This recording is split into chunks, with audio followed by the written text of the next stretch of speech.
Well, g'day, Max here again. Welcome back to the shop and another instalment of our Dean Smith & Grace lathe repairs slash rebuild. So last video we were machining the top slide, the base of the top slide in the shaper, and we have it now all ready for scraping. Before I've cleaned it all down, ready, but before we do any scraping, I thought we'll just run over it with a dial indicator on the surface plate and just see how we came out. Therefore I know if I'm just doing a very light scrape over it or I've got to get a bit more aggressive, if you know what I mean, with the big roughing scraper. So we'll show you our results. So I'll start off on this corner up here. We're sort of hovering around 0 there. So this is a 0.01 millimeter indicator. I'll just sneak along this narrow edge here, sort of hover around the middle here. We're sort of a bit high there, but hovering around a plus 0.01 millimeters. We'll come down to the other end here, and we're hovering around a 0 there, so that's rather good. We'll spin our part around without clouting the indicator. So we're coming up the other end, sort of hovering sort of minus 0.01-ish there. Come to the middle, we're on a 0. And we'll come up the other end here and we're on a 0 there. So generally that's not too bad. So I'll come up to the upper rail, because remembering this dovetail contacts on the upper and the lower rail at the same time. So we've got to get these pretty darn close, you know. So we're sort of hovering around a 0 there. I'm sort of halfway, bouncing around minus 5 microns, come up the other end.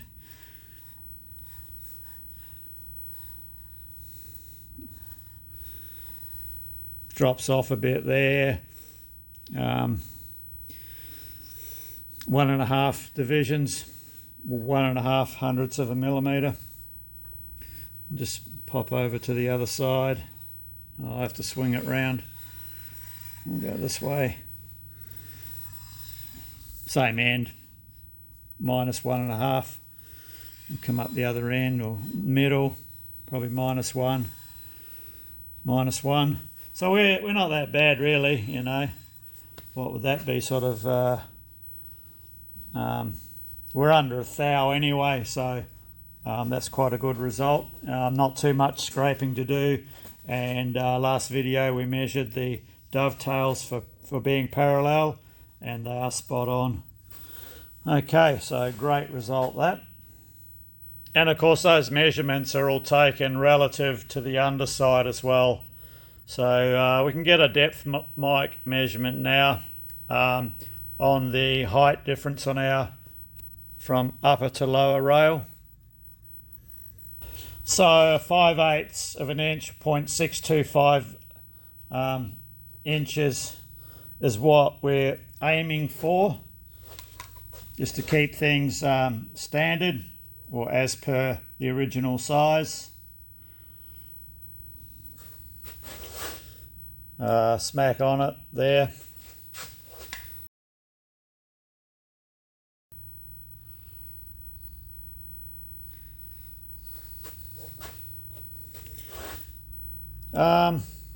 Probably 1/3 of a thou above it there.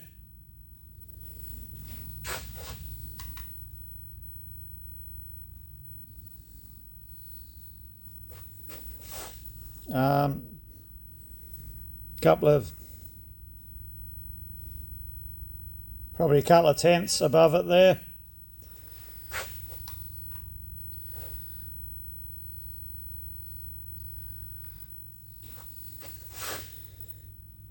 and right on it in that corner there. So yeah, cracking result from the old shaper. What we could check now, see how we came out with regards to our feed screw being parallel to the base and to the top, and you know, so I'll go and round all that up and we'll whack that in. So we're pretty well zeroed out on one end of our feed screw there, so I'll come up the other end.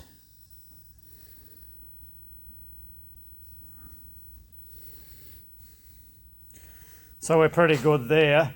That's the best position that I can get it, because this feed screw has got a bend in it. So I had to juggle the mid position between high and low to get that.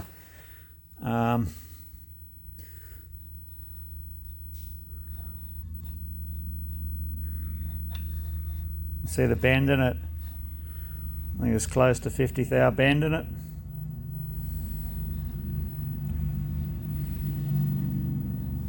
$40 thou bend in it. Yeah, so what I did there was grab our high point, find the low point, sort of go halfway in between, give the shaft quarter of a turn. Will probably be, I don't know, re-zero. Come back down the other end, re-zero. So we're pretty close.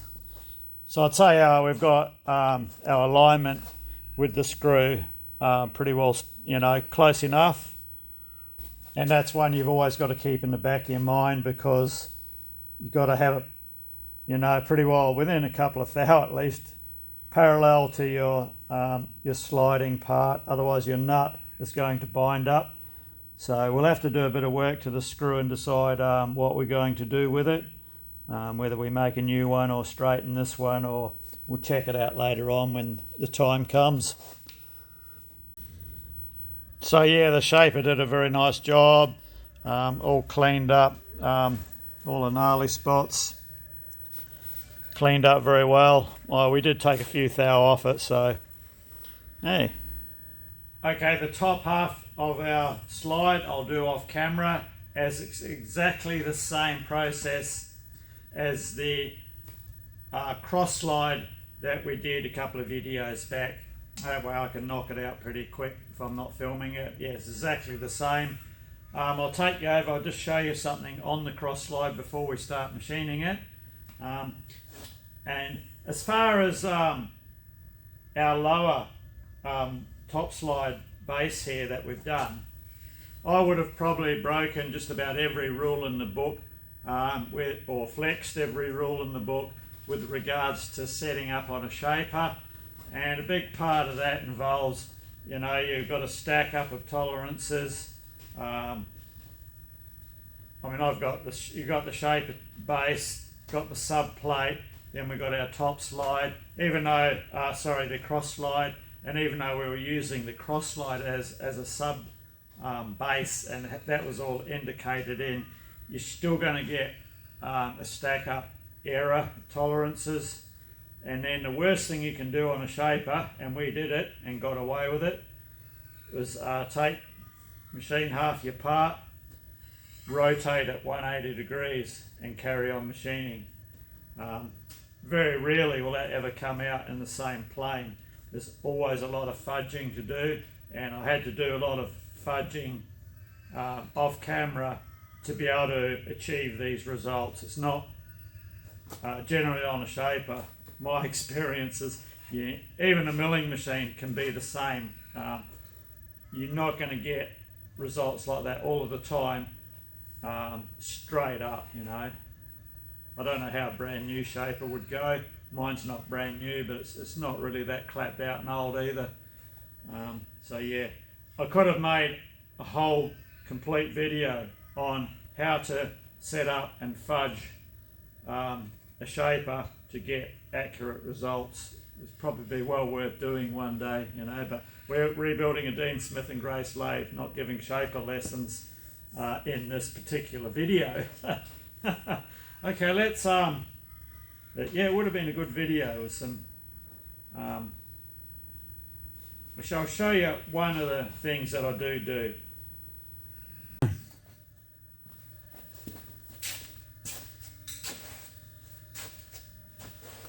So one thing you've got to be very careful of is when you start relocating your parts while you're still trying to keep everything in the same plane. The worst thing you want to do is move a part, and we did that purely because I didn't want to make up another tool. That would have been a lot of work as well. Mind you, it is a lot of work to move a part.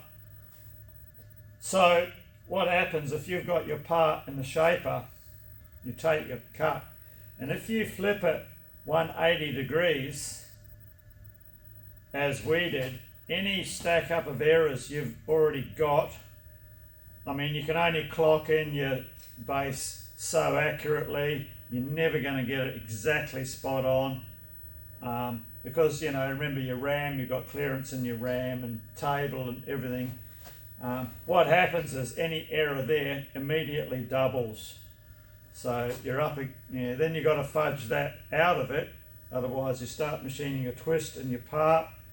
So the way I get round that, because this has got a really good support at the front of the table, what you can do is when you re-indicate your part in, you can move the elevation of your table, regardless if you've got to go up a bit or down a little bit.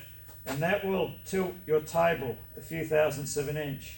You can go either side of level before you start having issues.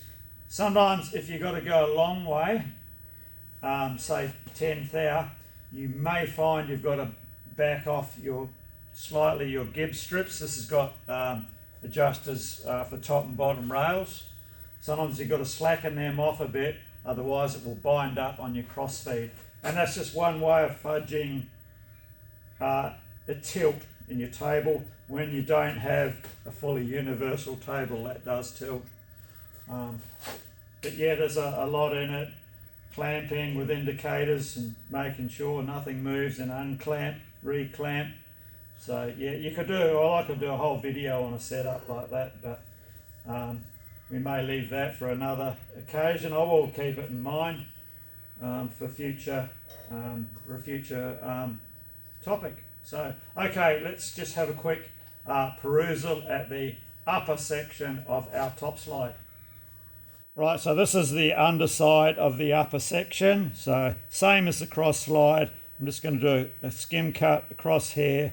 Whatever I take off here, I've got to take off here as far as here, because the gib strip sits in here, which is here.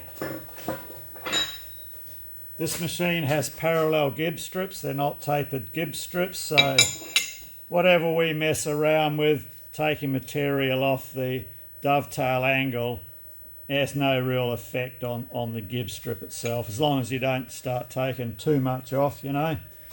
And with regards to, once you start machining your upper and lower angled edge, you're probably going to end up with a sideways shift required in your nut. So this is the nut off this machine that sits in that slot there. So we've got a, you know, you're generally only going to need a little bit of fudging left or right. And on this machine, because it's in the slot, all we would have to do is just slightly open up its mounting hole. No big issue, but the screw alignment that way, yeah, it does need to be as good as you can get it. So yeah, what I'm going to do is I'll grip this. I'll show you a picture of it when I'm doing it, but I'm going to grip this in the vise, hopefully. Machine that, flip it over. Then I can clamp down on this area, and I want to inspect this base area here where the tool post goes, and we'll find out if it needs machining or if it's good as it is. So yeah, I'll give you a quick shot when I'm doing it, but not going to film the whole thing. I might as well walk you through the setup that I'm going to use for this one, so you can see some of the fudging that has to take place. So this upper of the top slides, you can't really clamp directly down, because this, even though it's machined, we're unsure of the wear, and it has this big casting lip there. So I'm going to grip it in the vise and set it on two parallels. Now, if I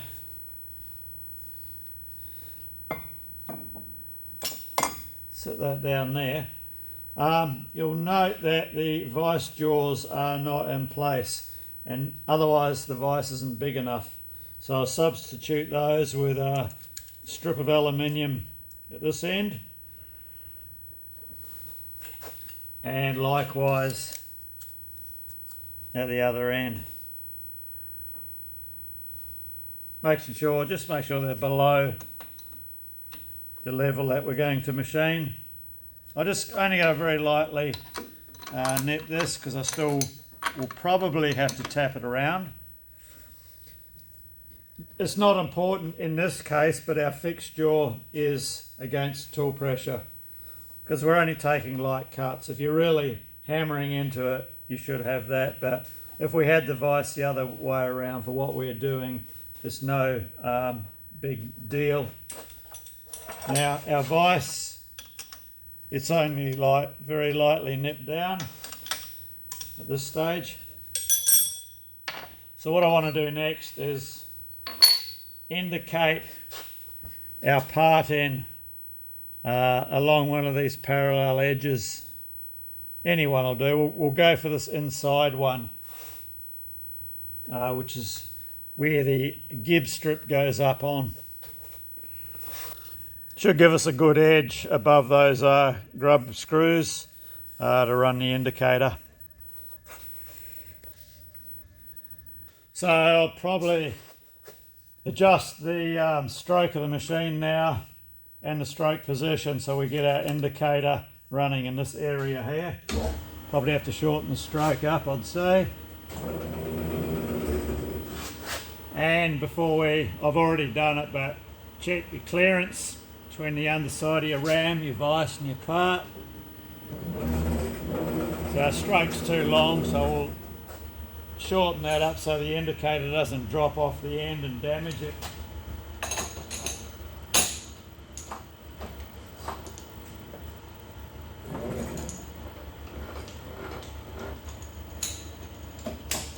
Come right back there.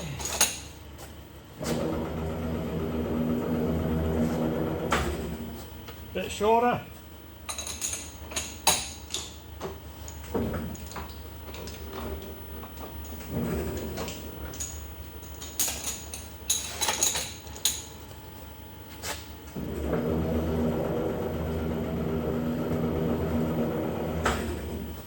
Bit more off it.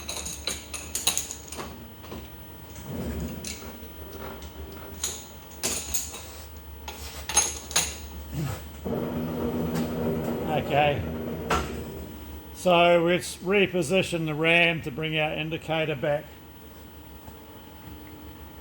here somewhere. Try that. That's it. So we'll see if we can get this indicator down here, otherwise I'll have to change to a lever, a DTI style.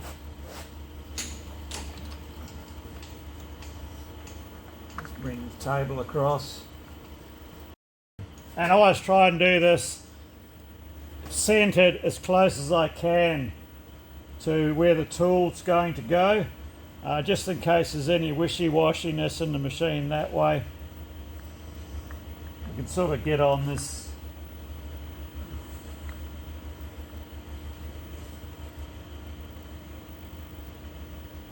little bit, I think.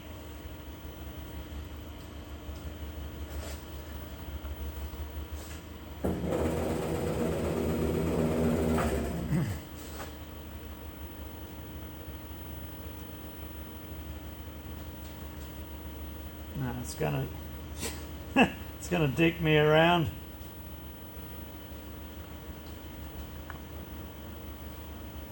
Maybe like that.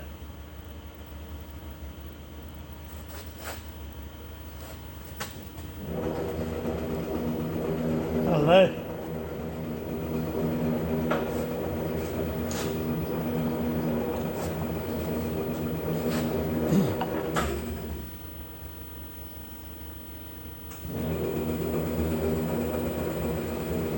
So you can see we've got to just tap our vise over. That's why we haven't tightened it up yet.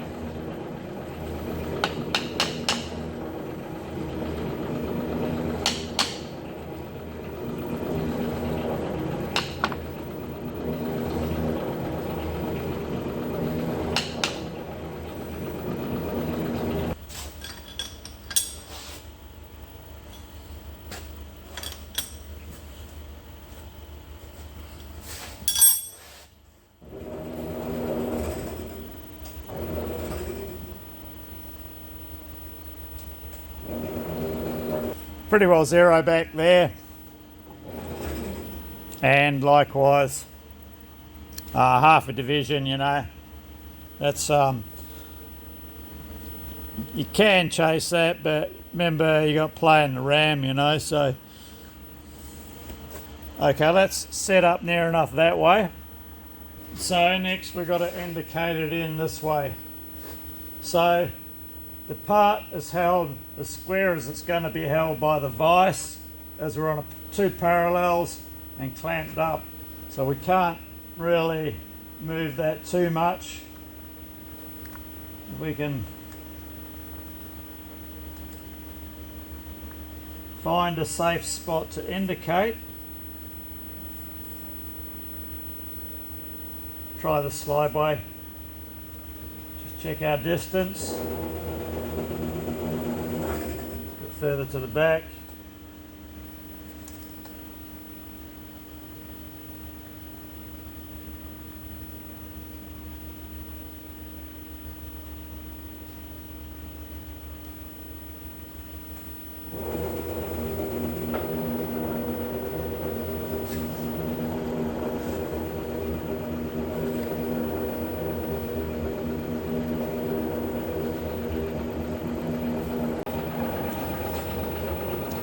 That's telling us there's a bit of a hump in the middle, about 0.0405 millimeters. So we'll try off the other one. This is like a relatively unworn section, this area in the middle here. So if you watch the needle, from when we start there, start of the stroke there to start of the stroke here, sort of we're on about 0.2 on the 20 mark. See how we're closer to the 0.1 there. So we're low at this end. We need to pick this up at this end here.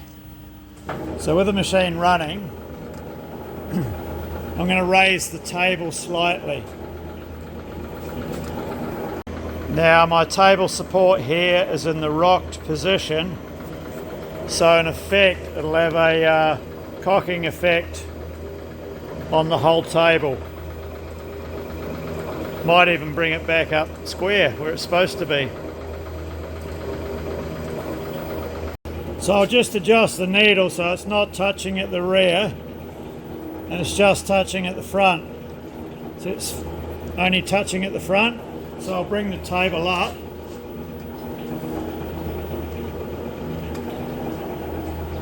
Now we're touching all the way. I'll back the needle off. We're still just skipping at the front, so I'll come up a bit more. I'll back the needle off.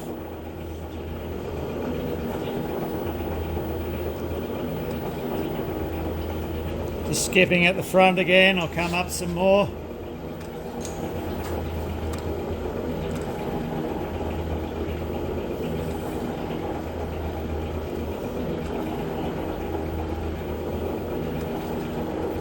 Now we're high at the back, So I've gone a bit far, so I've got to back it off.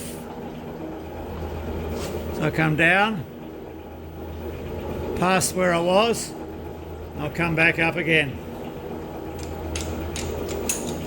I'll drop that needle back down onto the work.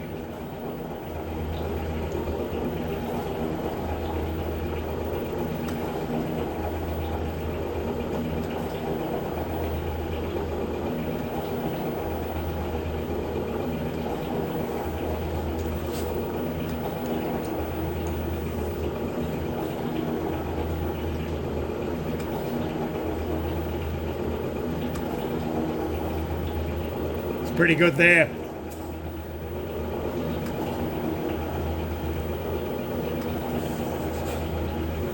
Only looking at it on the forward straight.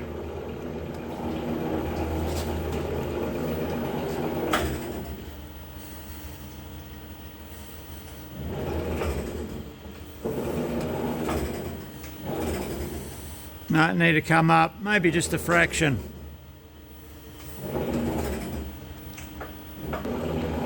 Bit of a hump in the middle here, so we're minus 04ish, minus 0.1 right at the back, make the middle the high point, a 0 position. So I'll swing over to the very opposite way.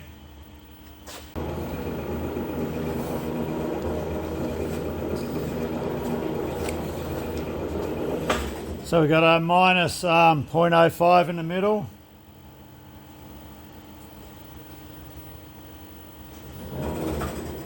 Minus 0.12 at the end.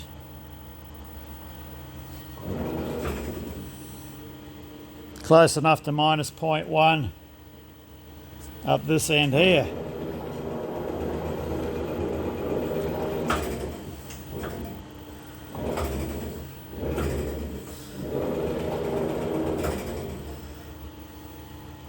So this side needs to, compared to the other side, this side needs to come up. We'll give it a,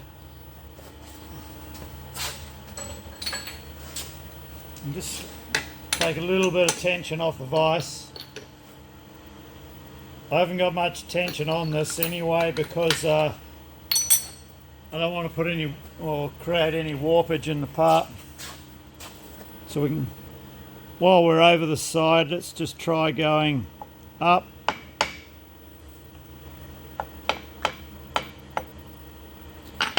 Nip the vise again.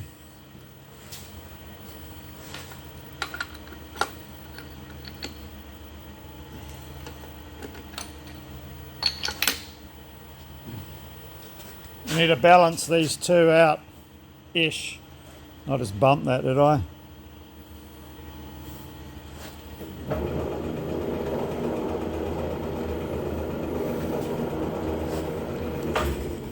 So now we are now minus 05, this end,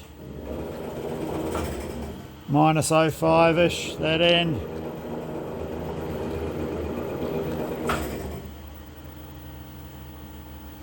In the middle, 0ish. Okay, we'll skip back over to the other side.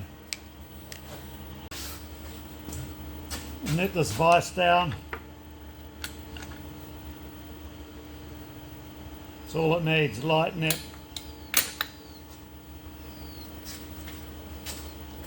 So our vise is tight, our part's tight. Double check. We're good there. So after all that, we're pretty reasonable along here in the unworn section. On this one here, yeah, minus 0.1, 0, minus 04, minus 05, 0, minus 05. I think we'll be fine with that. So I'll get a tool set up and I'll take a cut. These have got to be the same, co-plane and level and all that carry on. Then we come across to here, take a cut and then do the bevel. Yeah, so basically it's just jiggering the elevation control. It's pretty well the only way you can do something like this. I mean, that's the method, the only method open to you for levelling out your table, you know, let alone having all this other stuff sitting on top of it. And I find it works rather well. So after those adjustments, we just check our parallels and make sure there is weight on it, but only just, and feels about the same amount of weight on this rear one as well. So we haven't upset the apple cart too much with regards to the surface underneath being out of parallel with the surfaces we're working on the other side. We can also hang an indicator down for another confirmation check on the underside. So we're just picking up on the flat where the tool post would go. So we're only contacting in the middle. If I bring the indicator up, so we've got a bit of contact.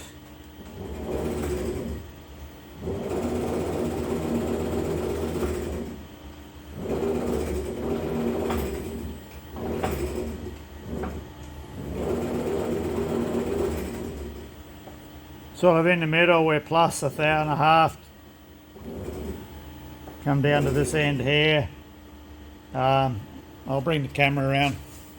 So right up the end, we're close enough to -0.02 of an inch. So I'll bring you to the centre. So that's close enough to the centre, we're on a 0. And up the other end, -0.02 of an inch. Yeah, so it does appear there is a slight, might be wear in that surface. I suppose you'd be worn out too after 90 years of a tool post spinning around on you. So yeah, about 2 thou, so that side will need a touch up. So yeah, all set to go, and I'll go and knock this side off, the top side off now.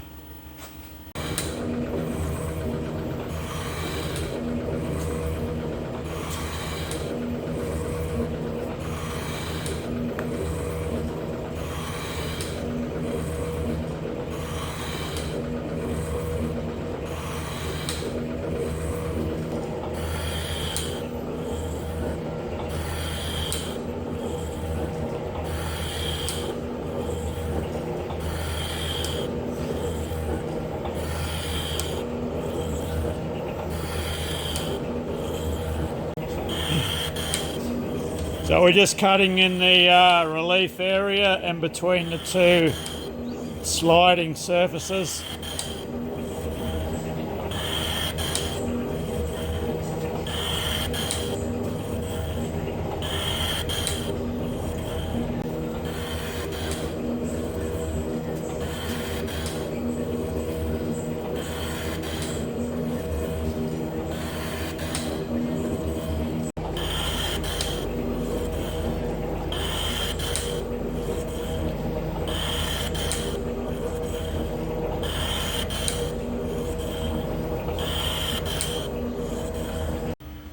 So that's our centre relief cut in, and we cut that 3 thou deeper than the 5/8 that we're going to go to for the other two sliding areas. So we're on 628. So I'll bring the tool back up to 620 and start working our way down till we make a touch off on the surface here. Come down another couple of thou, run a cut across and get a measurement for our final cut. So when we did the cross slide, I think we cut that first, but then we had to go back and recut it. That's why I've done it first, but after these, so I know that we're going to, the depth on it's still going to be good, and we will have clearance once these are cut.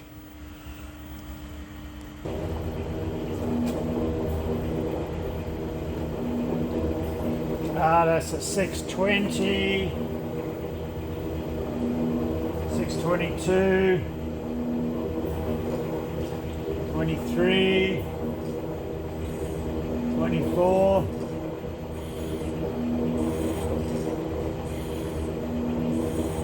just just touching there. Shit, we've only got a thou to go. Okay, I'll move across to where I want the cut to start.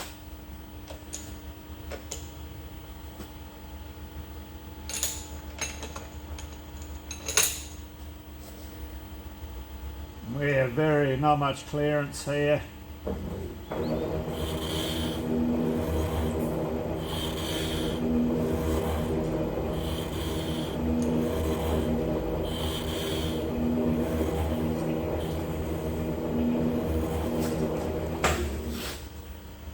So yeah, very close there, but we just made it. And 1/1000th of an inch to go to reach depth. So we'll take a trial cut across, hopefully it'll clean up the bottom.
Okay, so we've got a couple of areas that didn't quite clean up. There's a very small area, probably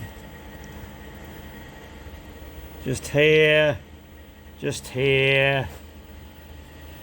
bit bigger here, and likewise here. So we're going to have to go a fraction deeper, but I'll get a measurement, a depth measurement with our depth mic first.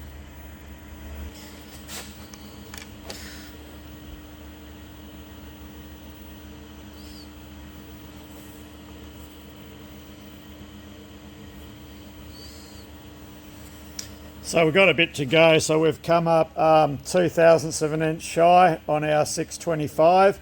So I'll come down another 2 and that'll give us a really good clean up there. So I'll come another 2 thou. Yeah, I don't know where we lost that. We did. Better to lose it than to gain it.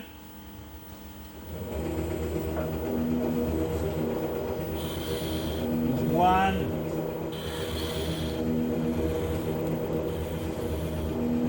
2 there.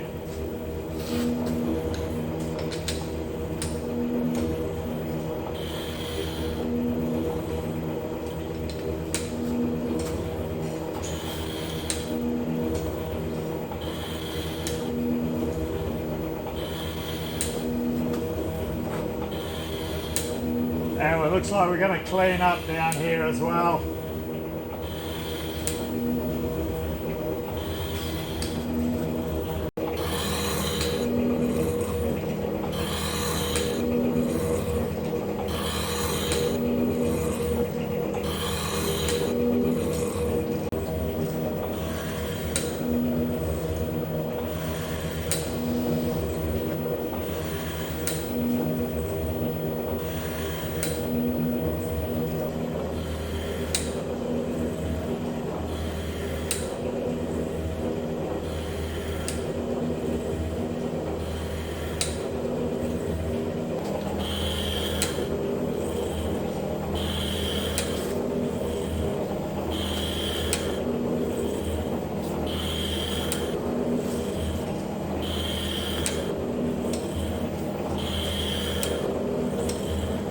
Okay, we'll check our size.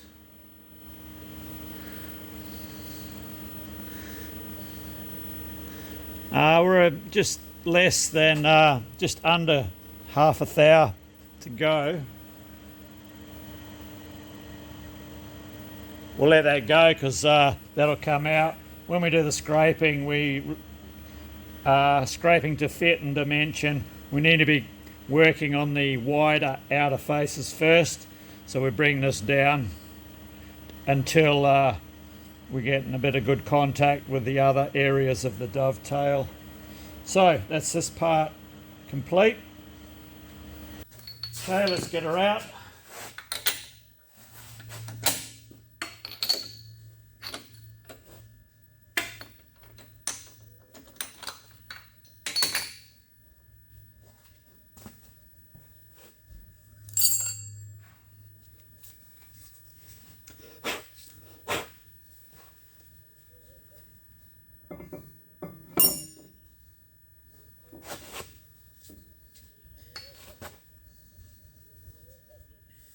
Nothing maybe a little bit of deburring on that edge there. All the rest are fine. Okay. Okay, so we have our two sliding surfaces. So before we do any scraping, what I'm thinking is if we put some blue on here, just as it is with the, straight out of the shaper, and just see if we're touching anywhere where we need to be touching. So if we blow up these areas and these areas, then we'll put them back, reassemble. I'll probably regret this because it's going to probably put blue everywhere I don't want, but it's just purely a matter of interest.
Okay.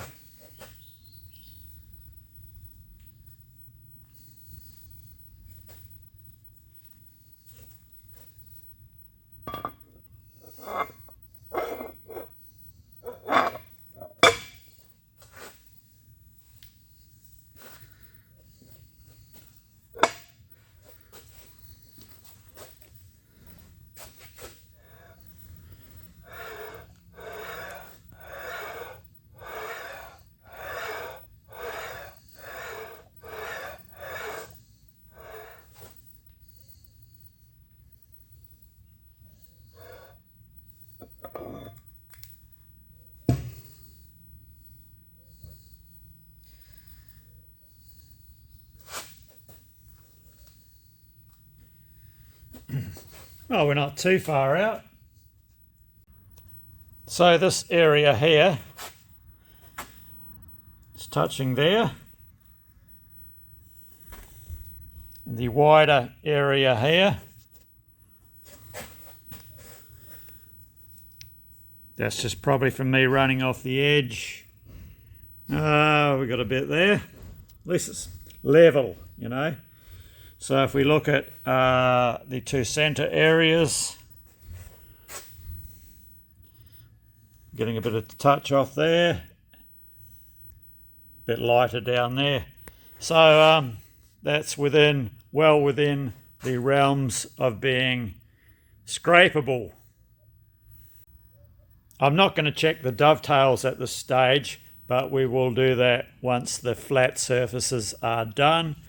So what we'll do is we'll scrape the wide version or the upper first, get this level, flat according to our surface plate, and see how that's bearing down on here. And at the same time we need to scrape this flat and level as well and see how that is bearing in there. So yeah, because all surfaces are sliding, we've sort of got to blend the two in together somehow. Well, at least that is how I'm going to tackle this. There might be other ways, but this is the way that I am doing this. It's not all that common really to have all mating surfaces in contact on a dovetail. Okay, well, I can't put this off any longer, so best make a start on it. Yeah, my favourite job, not.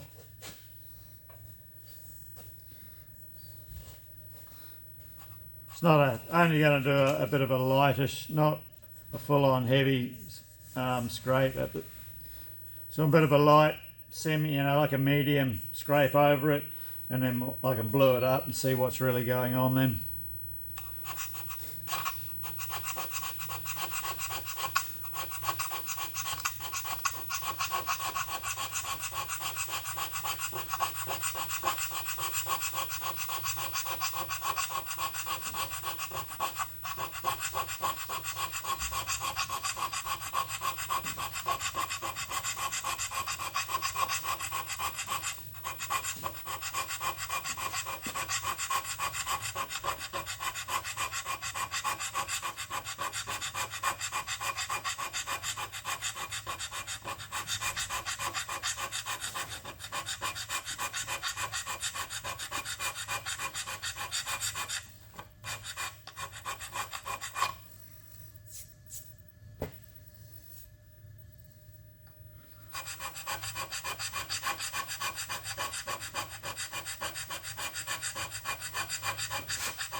Okay, that's that one done. Swap over to the other side.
It's amazing how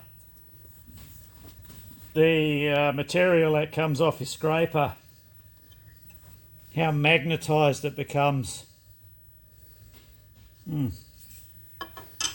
Okay, let's get this. I'll get my plate ready, blued up, and we'll give this a bit of a print and see what sort of carnage we're going to be in for. I was a bit heavy on the blue putting that down, but I'll see what we're looking at.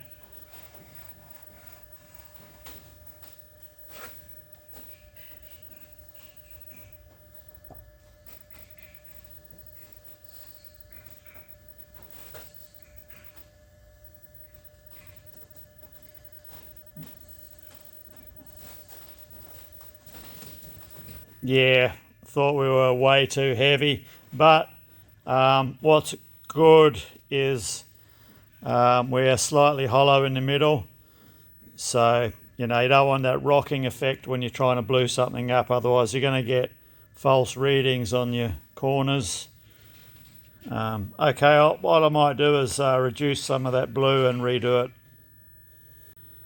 Okay, now we're getting a clearer picture. Yeah, so we're quite heavy on the corners there. All right, so we know what we've got to do now is start knocking off these corners, bring them in till we get some dots all over the place. Okay, that's our second print, and we're starting to get a few spots in the centre now. So I'll go again. At this stage, I feel we've got enough coverage on that for the time being. So we'll call that roughed in enough for now. So I need to just take a medium scrape over this area here and this area here. That's relieved, so we don't have to do anything. And then we can take a medium scrape over this. However, these two inners I will scrape flat on the surface and check it with the surface plate, because we need these to be in the same plane as the base. And then we can start matching the two together. And the reason that's as far as I'm going to go on here is just in case we're out of whack somewhere and we find that this has to come down a lot more or something along those lines.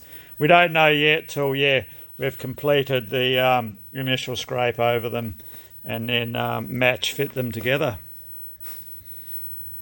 Well, okay, I think we'll bring this one to a close here. I've got a lot of scraping in front of me, something I absolutely hate doing. Bikes would be, the bikes would be lovely, but we can't afford one of those things.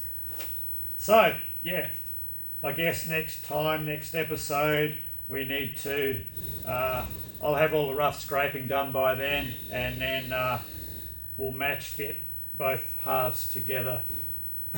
Fingers crossed,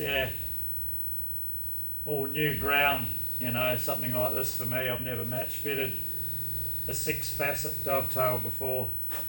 Well, 4 and 2 and the angled faces. So, all right, cheers, thanks for watching, and hopefully see you in the next episode where we attempt to get a fraction of Tommy Williams accuracy on the DSG.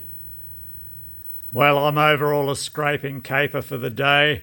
I might have a poke around on our boring mill, a bit more cleaning on it for the rest of the day.